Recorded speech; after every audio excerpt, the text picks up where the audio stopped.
Here's the Tower with Scott Ritcher.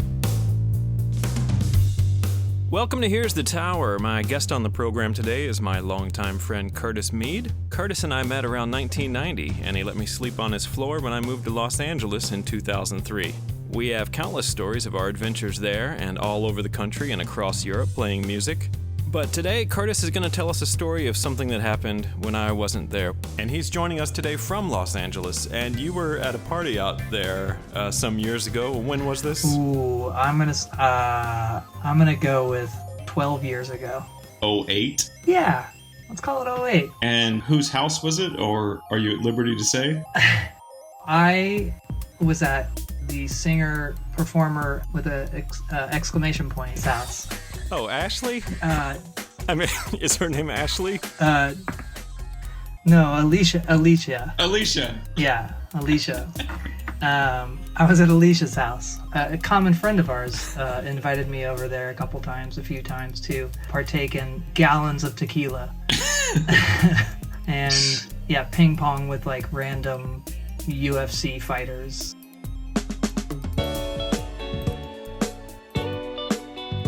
And so at her house, there's all sorts of, as you would imagine, things to do. Trampolines out in the back courtyard and slushy margarita machines, self-serve. As there tends to be at pop stars' houses. Yes. There was no like monkeys or llamas or anything, but it was a very actually this night was pretty low key. It was like 12 of us. So you're saying it was not Neverland, but it was not Neverland. Somewhere between a normal person's house and Neverland. It's in a place in LA, like it's a suburb of LA that it's nice. It's like bigger houses, a little McMansion-y out in that area. And so we were there playing ping pong, drinking Patron was the drink of choice, I believe, that night.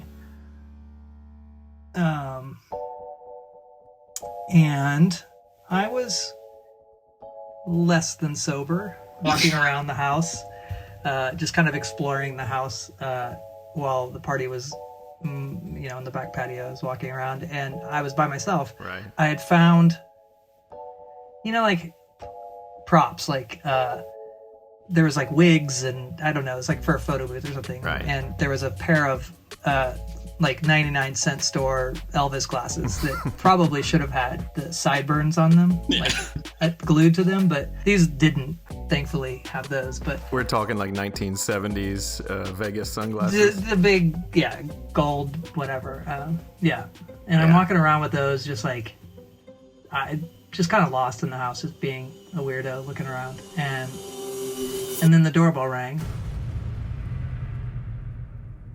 And nobody's around inside the house, so I'm the only one there. So I meandered over to the door. I see through it's one of those windows. It's like like the side windows that are just vertical and just a slice, just enough to see that a limousine has pulled up. There's a limousine there, and it's a stretch limousine in the driveway. I don't even know if I should be answering the door.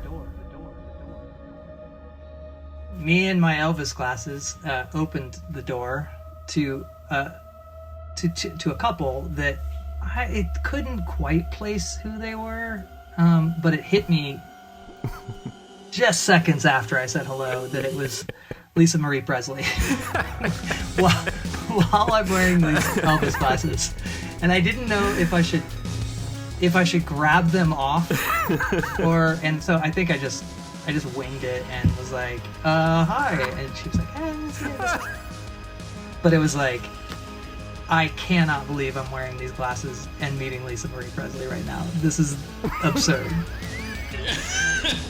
Just like...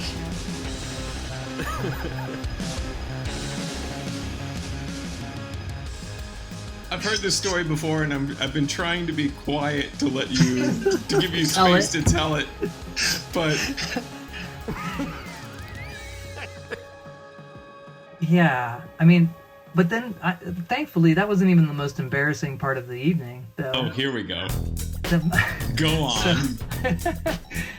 Alicia and her husband have a dedicated TV media room with like the full stack of media equipment in the corner, like rack media equipment and stuff. And karaoke was a popular thing to do there. And as I mentioned before, there was like a Ultimate Fighter guy that I had been playing ping pong with, and I'm probably misquoting that it's Ultimate Fighter. It's one of the, I'm sure there's nuances there that I'm missing, but he was like armed into neck tattoo guy, really sweet guy, but cauliflower ears for sure. And there's like 10 or 12 of us in this room. Lisa Marie, the guy she's with, Alicia, her husband. So everyone has to look through this book. There's only like 3 books to look through, so there's like 12 of us, so everyone's sharing one. So I'm sharing one with my friend who's the wrestler guy, and I'm looking through, and of course I only ever do Cheap Trick Surrender, so I'm just looking for Surrender. Yeah, I just go looking through for Surrender, and I find it, and all you do, and then all Alicia wants is the number from the song. Like, not the song title. She just puts it in as a number. And the guy that I'm sharing the book with flips through and he finds an Elvis song. God. And he starts writing it down, and I'm like, Does he know?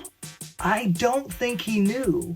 Because like she's not that recognizable. Yeah. I mean, when there's not like a bunch of hubbub around her, it's like she's just another person in the room. And I like looked at him and I was like, and someone else is singing, like really, it's all loud in there, and I'm like, should I say something? Or like, is he doing this to be funny? But it was like it wasn't an Elvis song that's like, hey, let's party. That's something like, it was like a quiet, kind of an intimate Elvis song.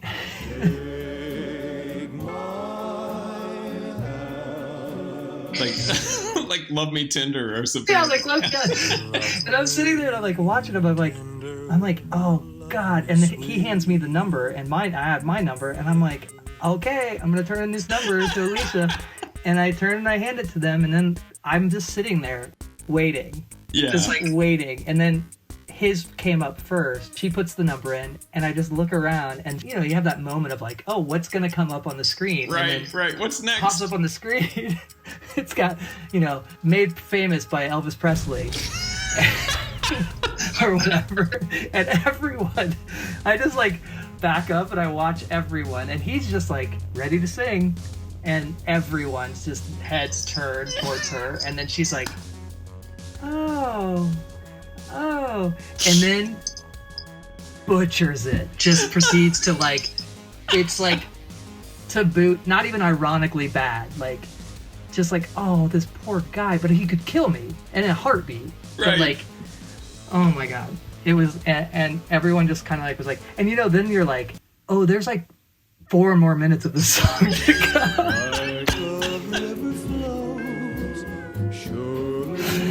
Oh man. So I was like, oh cool, now I'm not the most embarrassed one here. Wow, congratulations. Yeah. I really got out of that. Thank God there was a UFC fighter to make an ass of himself. Well, who's going to make fun of him? Right? Yeah. I mean, to your credit, you opened a door without knowing who was behind it. But he had some time in the room before he picked the song.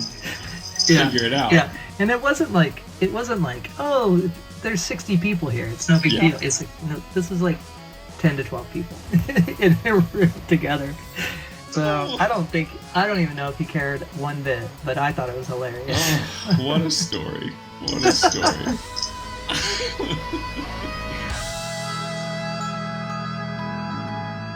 Here's the Tower comes from the generous support of listeners like you. Thank you. Oh, shit.